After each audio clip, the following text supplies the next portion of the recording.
வணக்கம். எடுத்து வருகின்றேன். ஓம் சக்தியே பராசக்தியே, ஓம் சக்தியே ஆதிபராசக்தியே, ஓம் சக்தியே மருவூரரசியே, ஓம் சக்தியே ஓம் விநாயகா, ஓம் சக்தியே ஓம் காமாட்சியே, ஓம் சக்தியே ஓம் பங்காரு காமாட்சியே. குருவடி சரணம், திருவடி சரணம். வழமை போல் இன்றும் 27 கேஸ்பிரிட்ஜ் கோர்ட் யூனிட் 2 இருக்கும் கனடா ஓம் சக்தி மன்றத்திலிருந்து ஆன்மீக அலை என்ற நிகழ்ச்சியை 14ஆம் தேதி 8வது மாதம் 2013ஆம் ஆண்டு எடுத்து வருபவர் சக்தி கருணாகரன். முதலில் மருவூர் மண்ணில் ஆடிப்பூரம் என்று சக்தி ஜீவரத்னம் வேர்வரி மன்றம் சென்னையிலிருந்து ஜூலை மாதம் சக்தி ஒளியில் தந்த விவரத்தை எடுத்து வருகின்றேன். பூரம் உவப்பவளே, புகழ் மருவூர் பூத்தவளே, வீரம் கொடுப்பவளே, வினையெல்லாம் தீர்ப்பவளே, ஆரம் தமிழ் பாமால் 1000 நாம் சூட்டி நின்றோம், ஈரம் நிறைவெளியால் எங்களை நீ காத்திடம்மா. மேல்மருவத்தூர் ஆதிபராசக்தி சித்தர் பீடத்தில் 42வது ஆடிப்பூர பெருவிழா 8ஆம் தேதி 9ஆம் தேதி ஆகஸ்ட் மாதம் 2013ஆம் ஆண்டு ஆகிய நாட்களில் மிகவும் சிறப்புமாக நடைபெற்றுள்ளது. ஆடிப்பூரத்தையொட்டி அம்மா அவர்கள் ஆதிபராசக்தி சுயம்பிலிருந்து சித்தர் பீடத்தை சுற்றி அங்கவலமாக வந்து மண்ணில் உள்ள பாவங்களை தான் ஏற்று அந்த மண்ணை புனிதம் செய்வது மிக மிக முக்கியமான அம்சமாகும். ஆன்மீக உலகில் உலகம் தோன்றிய காலம் முதல் தானம் வழங்குவதிலே சிறப்பான தானம் என கருதப்பட்டது என்ன தெரியுமா? அன்னதானமே. அன்னதானம் என பண்டைய நாக காலங்களில் கஞ்சியை குறிப்பிடுவர். ஏழையாக இருந்தாலும் அவர் பணக்காரராக இருந்தாலும் கஞ்சி வார்த்தல் என்பதுதான் பாவ விமோசனம் ஆகும். மனிதன் பல்வேறு பிறப்புகளிலே செய்த பாவங்களை புரிந்து கொள்ள முடியாது. அந்நிலையில் யார் இந்த ஆன்மாவுக்கு பாவம் செய்தானோ அந்த ஆன்மாவை திருப்தி செய்தால்தான் பாவ விமோசனம் கிட்டும். அதன் அடிப்படையிலே பக்தர்களுக்கு பாவ விமோசனம் கிடைக்கும் வகையிலே கஞ்சி வார்த்தல் நிகழ்ச்சி நடைபெறுகின்றது. முதல் நாள் நிகழ்ச்சியில் லட்சக்கணக்கான பக்தர்கள் விரதம் மேற்கொண்டு மேல்மருவத்தூர் எல்லையில் திரண்டு காணிக்கை செலுத்தி கஞ்சி பெற்று அந்த கஞ்சியை தங்கள் தலையில் ஏந்தி குடும்பமாக சித்தர் பீடத்தை சுற்றி நீண்ட வரிசையில் வந்து கஞ்சியை அன்னைக்கு சமர்ப்பிப்பர். அந்த கஞ்சி முழுவதும் சேகரிக்கப்பட்டு பக்தர்களுக்கும் ஏழைகளுக்கும் விநியோகிக்கப்படும். அந்த கஞ்சி தான் எனக்கு ஒப்பு, அது தேவ அமிர்தம் என்று அன்னை அருள்வாக்கிலே குறிப்பிட்டிருக்கின்றாள். பற்பல சந்தர்ப்பங்களிலே அன்னை ஏதோ ரூபத்தில் வந்து இந்த ஆடிப்பூர விழாவிலே தரிசனம் தந்து கஞ்சியை தன் திருக்கரங்களால் பெற்றது சித்தர் பீடர் வரலாறு. தொடர்ந்து பக்தர்கள் தங்கள் குடும்பத்துங்களுடன் வந்து ஆதிபராசக்தி சுயம்பு அன்னைக்கு தங்கள் கரங்களாலேயே பாலபடகம் செய்வர். மறுநாளும் மாலை வரை புனித நிகழ்ச்சி தொடர்ந்து நடைபெறும். தாய்ப்பால் சிறந்த உணவு. நமது நாட்டில் பால் சிறந்த புனித பொருளாக கருதப்படுகின்றது. பிறக்கும் போது தாய்ப்பால், இயற்கை எய்தும் போதும் கடைசியாக பாலைத்தானே ஊற்றுகின்றனர். ஆடிப்பூர விழாவிலே கஞ்சி ஊற்றுவதும் பாலபிடகம் செய்வதும் மழைக்கு முக்கியத்துவம் கொடுக்கும். உன் சுற்றுப்புற கிராமத்து மக்கள் எல்லாம் அழைத்து வந்து கஞ்சி ஊற்றச் சொல், கஞ்சி ஊற்றச் செய். கஞ்சிக்கு அலையாமல் இருக்க வேண்டுமானால் கஞ்சி ஊற்றச் சொல் என்பது அன்னையின் அருள்வாக்கு. இந்த புனித நிகழ்ச்சிகளின் மூலம் குடும்ப குறைகள் விலகி ஒற்றுமை நிலவும், வறுமை பிரச்சனைகள் நீங்கும், தர்மம் செய்த மனநிறைவு ஏற்படும்.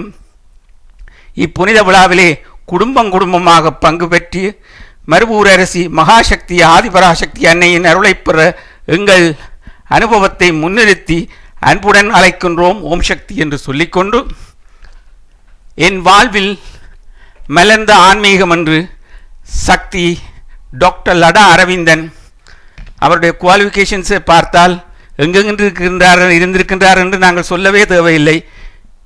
B.ENG இந்தியாவில் என்று இருக்கின்றது, MIEE Australia, MBA UK, PhD USA, DMM Singapore, CFA Singapore, people republics of China PRC என்று இருக்கின்றது. கடந்த 10 ஆண்டுகளாக என் வாழ்க்கையில் நிறைய அற்புதங்களை செய்துள்ளாள் அன்னை. நான் இன்று உயிருடன் இருக்கிறேன் என்றால் அதற்கு காரணம் அம்மாதான். இது வெறும் வார்த்தைகள் அல்ல, ஒரு நிதர்சனமான உண்மையும் கூட. என் பிறப்பு ஒரு நல்ல குடும்பத்தில் தான் என்றாலும் என்னை வளர்த்த விதமும் நான் வளர்ந்த விதமும் மிகவும் வித்தியாசமானவை. என் வளர்ச்சியின் முதல் பகுதியை இந்தியாவில் கழித்தேன். திருமணத்துக்கு பின் எனது வாழ்க்கை சிங்கப்பூரில் தொடங்கியது. அது முதல் இது நாள் வரையில் தொடர்ந்து எனக்கு அந்நிய நாடுகளில் வசிக்கும் வாய்ப்பு கிடைத்து கொண்டே இருக்கின்றது. 10 ஆண்டுகளுக்கு முன்பு அம்மாவின் அறிவுரையின்படி அமெரிக்காவில் இருந்து குடிபெயர்ந்து சீனாவுக்கு சென்றேன். தற்சமயம் என் வாசம் சீனாவில் தான் 9 ஆண்டுகளாக தொடரும் சீன வாழ்க்கை. சிங்கை சீனா. அந்த இடைப்பட்ட காலத்தில் எனக்கு உலகத்தில் உள்ள பெரும்பாலான நாடுகளுக்கு பயணம் செய்யவும் அந்த நாடுகளிலே சிலவற்றில் சிறிது காலம் தங்கி வாழவும் வாய்ப்பு கிடைத்தது. அவ்வப்பொழுது ஒரு தனிப்பட்ட வேலையும் ஸ்பெஷலைஸ்ட் ஜாப் அந்தந்த நாடுகள் சிறப்பாகவும் அமைந்துள்ளது. பல மொழிகளில் பேசவும் பல நாட்டு கலாச்சாரங்களையும் பழக்க வழக்கங்களையும் ஆராய்ந்தறிய எனக்கு கிட்டிய ஒரு வாய்ப்பு எனலாம்.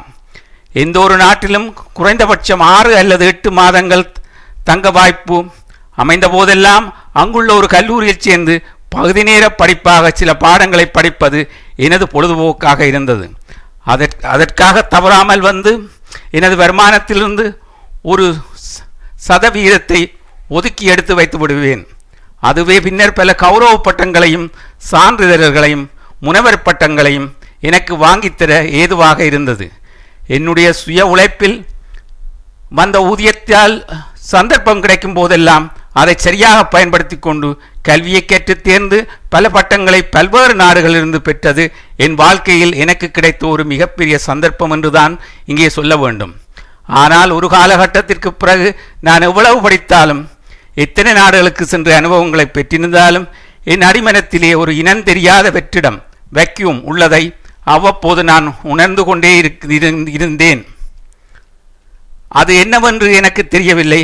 அதை தெரிந்து கொள்ள என் மனம் துடியாய் துடித்தது. அந்த வெற்றிடத்தை பூர்த்தி செய்ய என்னால் முடிந்த வகையிலெல்லாம் முயன்று தோல்வியுற்றேன். புத்தகங்கள் படிப்பதிலும் அறிஞர்களின் அறிவுரைகளை கேட்பதிலும் கருத்தரங்களில் ஈடுபடுவதிலும் மற்றும் பல முயற்சிகளிலும் எத்தனை ஆயிரம் மணித்துளிகள் நான் செலவழித்தேன் என்று எனக்கே தெரியாது. இருந்தபோதிலும் கடைசியில் என்னை நானே ஒரு வெற்றுப்பையாகத்தான் பார்க்க முடிந்தது. இத்தகைய மன உளைச்சலினால் என் மன வாழ்க்கையும் அதன்பால் சார்ந்த குடும்ப நிர்வாகமும் என்னை விட்டு வெகு தூரம் விலகிச் சென்று கொண்டிருப்பதையும் அறியாமல் உற்றார் உறவினர் நண்பர்கள் எல்லோரையும் இழந்த துயரத்தில் நான் தற்கொலை முயற்சிக்கு தயாரானேன். அந்த சமயம் நான் அமெரிக்காவில் இருந்தேன். எனது வீட்டில் பூஜை அறையில் சின்னதாக அம்மாவின் படம் ஒன்று மூலையில் சாய்த்து வைக்கப்பட்டிருந்தது. யாரோ எப்போதோ எனக்கு கொடுத்ததுதான் அது. நான் கண்ணீர் மல்க அம்மாவின் படத்தை பார்த்து கொண்டிருந்தேன். அப்பொழுதும் முகப்பு கூடத்திலிருந்த தொலைபேசியிலிருந்து வந்த மணிச்சத்தம் என்னை எழுப்பி பூஜை அறையிலிருந்து வெளியே கொண்டு கூட்டிச் சென்றது. நான் என்னை அறியாமல் தொலைபேசியை கையில் எடுத்தேன். எனக்கு மிகவும் நெருங்கிய நண்பர் ஒருவரின் குரல் போல தெரிந்தது. ஆனால் அவர் என்னிடம் பேசுவதை நிறுத்தி பல மாதங்களாயிருந்தன. அப்படி இருக்கையில் அவர் ஏன் என்னை அழைக்கப் போகின்றார் என்ற கேள்வியும் எனது மனதுக்குள் அவ்வப்போது எழுந்தது. ஹலோ, நான் பாப் பேசுகின்றேன். அவரே தான். என் நண்பர் சொன்னார், அம்மா is with you, don't worry, அம்மா wants to see you and she is waiting for you in India. அவ்வளவுதான். நான் பதிலுக்கு ஹலோ கூட சொல்லவில்லை. ஆனால் அதற்குள் என் நண்பர் பேசி முடித்து தொலைபேசியையும் வைத்து விட்டார். எனக்கோ ஒரே ஆச்சரியம்.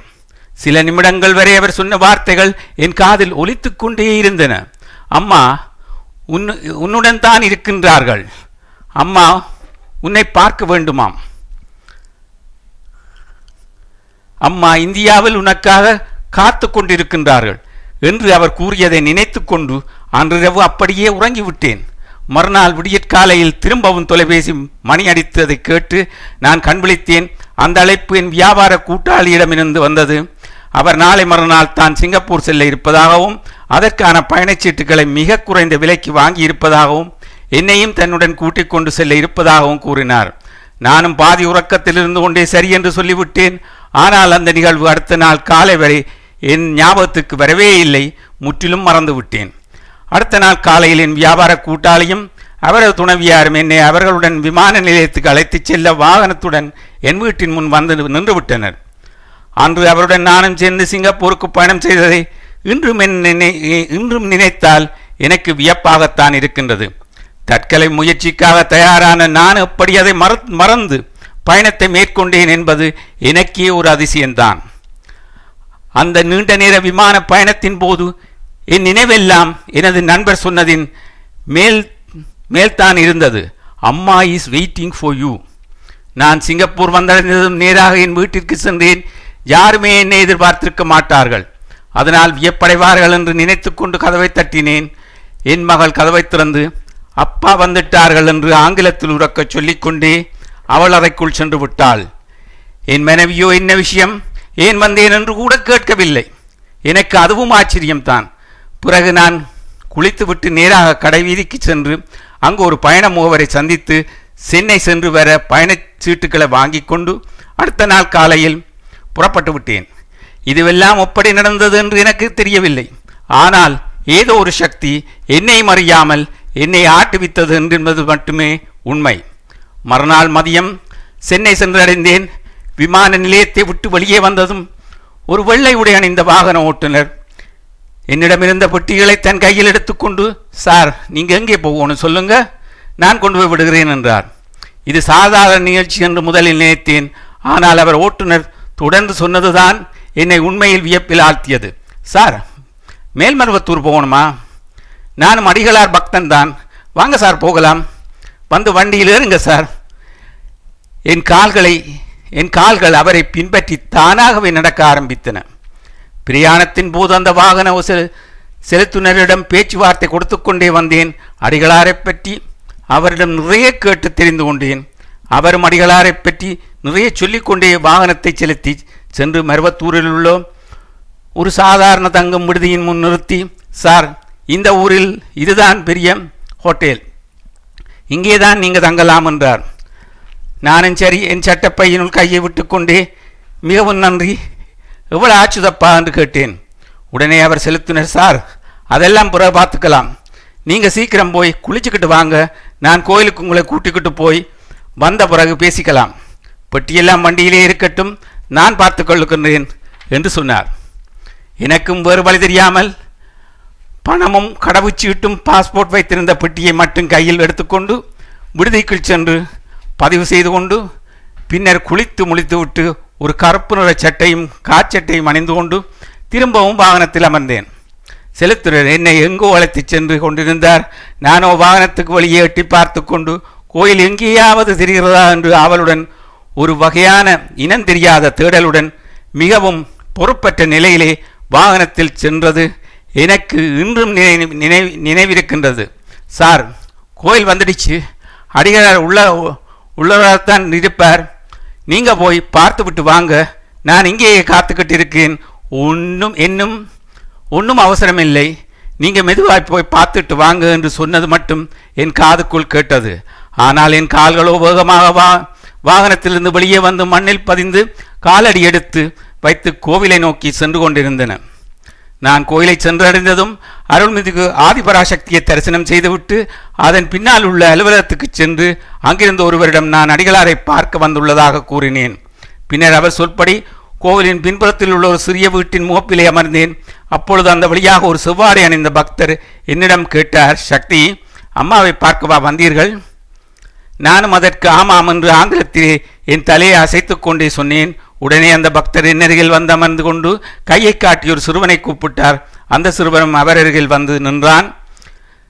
பக்தர் சிறுவனை ஒரு தாம்பூலத்தட்டையும் 3 சிறிய கிண்ணங்களையும் அந்த அலுவலகத்தை சார்ந்த ஒரு மண்டபத்திலிருந்து எடுத்து வர பணித்தார். பிறகு அவர் என்னிடம் கோயிலுக்கு வெளியே உள்ள கடைக்கு சென்று குங்குமமும் மஞ்சளும் சந்தனமும் மற்றும் புஷ்பங்களையும் வாங்கி வர சொன்னார். நானும் எழுந்து சென்று அவர் சொல்லியவைகளை எல்லாம் வாங்கி வந்து அவரிடம் கொடுத்தேன். அதற்குள் அந்த சிறுவனும் அவர் எடுத்து வர சொன்ன தட்டுக்களையும் கிண்ணங்களையும் எடுத்து வந்தான். அந்த செவ்வாடை பக்தர் நான் வாங்கி வந்த பொருட்களை எல்லாம் அந்த தட்டிலே வைத்துவிட்டு பிறகு அந்த சிறுவனை மறுபடியும் உள்ளே சென்று ஒரு கைப்பிடி அரிசியை எடுத்து வர சொன்னார். அவனும் எடுத்து வந்து கொடுத்தான். இதற்குள் பொறுமையை இழந்த நான் அந்த பக்தரிடம், அடிகளார் எங்கே, எப்போது வருவார், எப்போது அவரை பார்க்க முடியும் என்று கேட்டுவிட்டேன். உடனே அந்த பக்தர், உள்ளே போங்க சக்தி, அம்மா உள்ளே தான் இருக்கிறாங்க. அம்மாவை பார்த்ததும் முதலில் பாதத்தை தொட்டு கும்பிடணும்.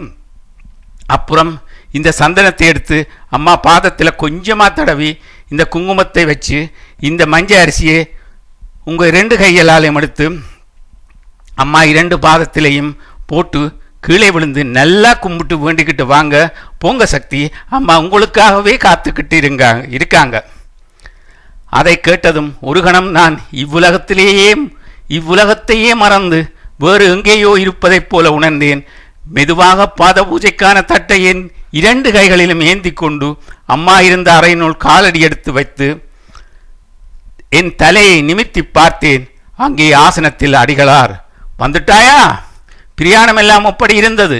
நான் தானே உன்னை வர சொன்னேன். நான் தலையை குனிந்து அடிகளாரை வணங்கி என் முதல் பாத பூஜையை அந்த செவ்வாடை பக்தர் சொன்னவாறு சரியாக செய்து முடித்தேன். அடிகளார் ஏதேதோ சொல்லிக் கொண்டிருந்தார்கள். ஆனால் நான் எதையும் காது கொடுத்து சரியாக கேட்கவில்லை.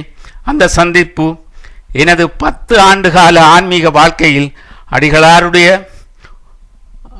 அடிகளாருடனான ஒரு நீண்ட நேர சந்திப்பு எனலாம். இத்தனை வருடங்களாயும் இன்றும் அந்த சந்திப்பை பலமுறை நான் என் நினைவிற்கு கொண்டு வந்து அடிகளார் அம்மா ஆனதையும் அம்மாவாகி சொன்ன வார்த்தைகள் எல்லாம் திரும்பப் பெற தினமும் முயற்சித்து வருகின்றேன்.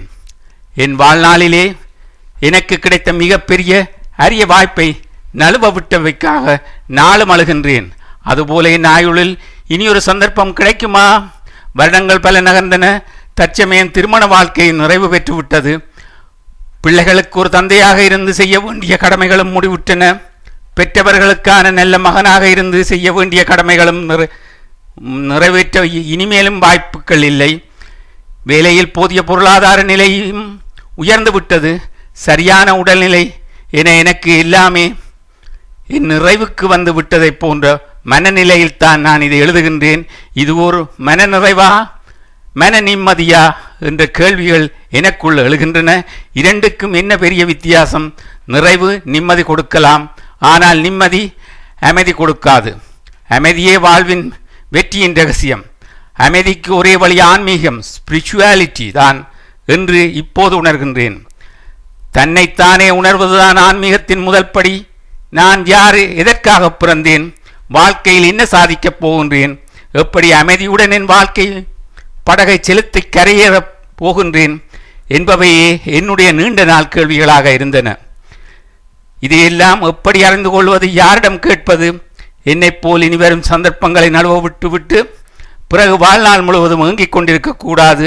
எல்லாவற்றிற்கும் அம்மா இருக்கின்றார்கள் என்பதை உணர்ந்து அம்மா காட்டிய வழியில் நடப்போமாக. நான் அம்மாவை சந்தித்த பிறகு சில மாதங்களுக்குள் எனது அம்மாவின் ஆன்மீக விரிவுரைகளை ஆராய ஒரு சந்தர்ப்பம் கிடைத்தது.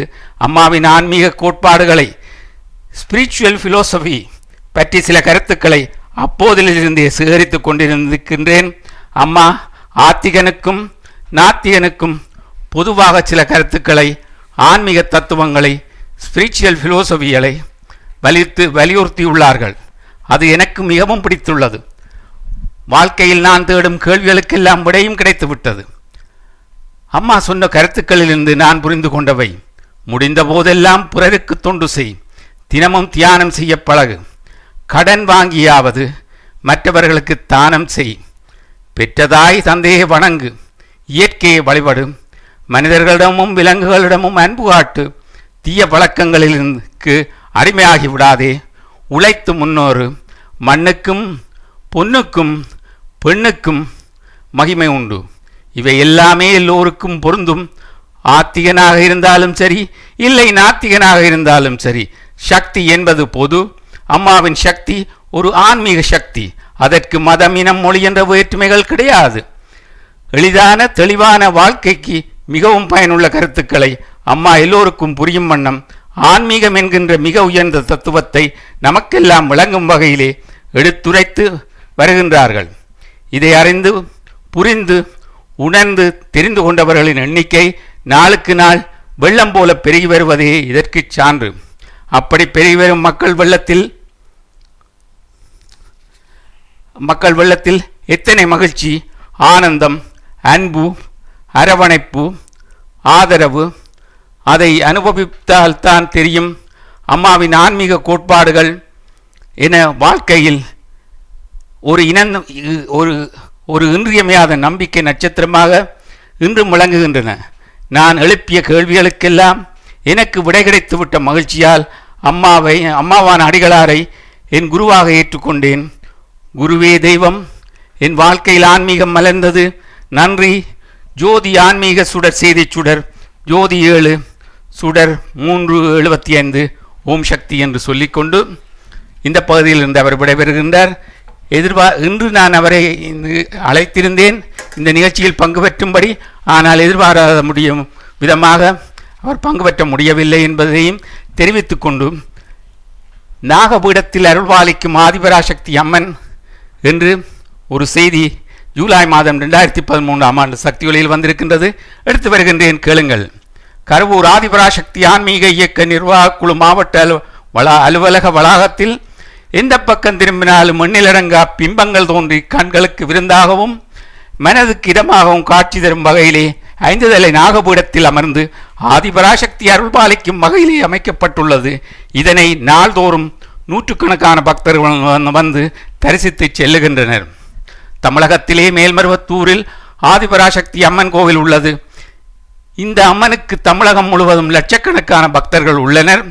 மாவட்டந்தோறும் ஆதிபராசக்தி ஆன்மீக இயக்க மன்றங்கள் அமைக்கப்பட்டு ஆண்டுதோறும் பல்வேறு நிகழ்வுகள் நடத்தப்பட்டு வருகின்றன. இந்த நிலையில் அனைவரையும் கவரும் விதத்திலே கரூர் ராஜமான்ய நகரிலே ஆதிபராசக்தி ஆன்மீக இயக்க நிர்வாக குழு மாவட்ட அலுவலகத்தில் ஒரு பகுதியில் சக்தி பூஜை வளாகம் இருந்தாலும் இந்த அலுவலகத்திற்கு அருகில் அமைக்கப்பட்டுள்ள நாகபீடத்தில் ஆதிபராசக்தி அம்மன் அருள்வாளிக்கும் வளாகம் குறித்து கரூரில் பரபரப்பாக பேசப்பட்டு வருகின்றது. தற்போதைய நிலையில் நிர்வாக அலுவலகத்திற்கு வரும் பக்தர்களின் எண்ணிக்கை காட்டிலும் இங்கு அமைக்கப்பட்டுள்ள வித்தியாசமான பிம்பங்களுடன் காட்சியளிக்கும் அந்த சுரூபத்தை காண ஏராளமான பொதுமக்களும் தினந்தோறும் வந்து பார்த்துவிட்டு பரவசப்பட்டு செல்கின்றார்கள்.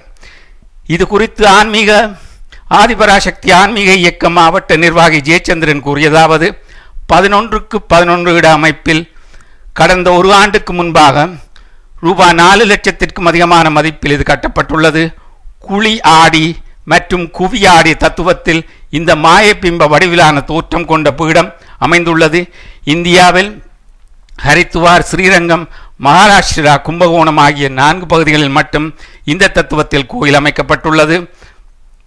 அதுவும் அம்மனின் பிம்பம் 4 பகுதிகளிலும் ஒரு முறைதான் தெரியும். ஆனால் இங்கு அமைக்கப்பட்ட இந்த இடத்தில் உள்ளே சென்றால் 4 பக்கமும் 5 தலை நாகமும் அதன் கீழ் அமர்ந்திருக்கும் அம்மனும் எண்ண முடியாத அளவுக்கு நீண்டு கொண்டே செல்லும். அந்த அளவுக்கு இதன் பிம்பம் 4 புறமும் எதிரொலிக்கும் வகையிலே வடிவமைக்கப்பட்டுள்ளது. நேராக பார்த்தால் 5 தலை நாகபீடத்தின் கீழ் அமர்ந்திருக்கும் ஒரே ஒரு அம்மனின் தோற்றம்தான் கண்களுக்கு தெரியும். ஆனால் உள்ளே சென்று கண்களை 4 திசைகளிலும் திரும்பி பார்த்தால் 1000 கால் மண்டபம் போல, ராமேஸ்வரம் திரும்பி பார்த்தால் 1000 கால் மண்டபம் போல ராமேஸ்வரம் கோயில் தூண் அழகை போல எதிரொலிக்கும் பிம்பங்கள் நீண்டு கொண்டே போகும். நாகபீடத்தில் அமர்ந்திருக்கும் ஆதிபராசக்தி அம்மனின் வலது கையிலே தாமரையும் இடது கையில் சின்முத்திரையும் கொண்ட அமைப்பும் கொண்டு வடிவமைக்கப்பட்டுள்ளது.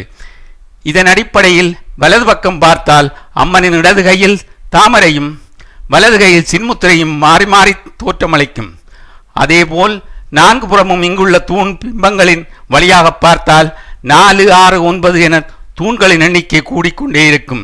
அந்த அளவுக்கு இந்த குழி மற்றும் குவியாடி தத்துவம் ஒட்டுமொத்தமாக இந்த அமைப்பில் பிரதிபலிக்கப்பட்டுள்ளது.